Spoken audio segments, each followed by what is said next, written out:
જંબુસર તાલુકાના ભાણ ખેતર ગામમાં વહેલી સવારે આગ લાગવાની ઘટના સામે આવી છે. ગામના સરપંચ જગદીશભાઈ ડી પટેલની કારમાં અચાનક આગ લાગી જતા થોડા જ સમયમાં સમગ્ર ગાડી બળીને રાખ થઈ ગઈ હતી. પ્રાથમિક માહિતી મુજબ કારમાં શોર્ટ સર્કિટ થવાને કારણે આગ ભભૂકી ઉઠી હતી. ઘટનાની જાણ થતાં જંબુસર નગરપાલિકાના ફાયર ફાઇટરને તાત્કાલિક જાણ કરવામાં આવી હતી. જાણ મળતા જ ફાયર બ્રિગેડની ટીમ તરત જ ઘટના સ્થળે પહોંચી આગ પર કાબૂ મેળવવાનો પ્રયાસ કર્યો હતો. જો કે ત્યાં સુધીમાં ગાડી સંપૂર્ણપણે બળી ગઈ હતી.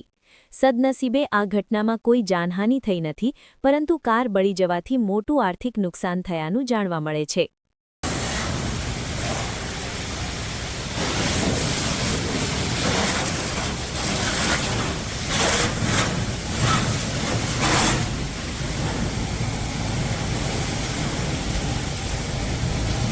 Waktu baju tu, tapi kita dah ada apa?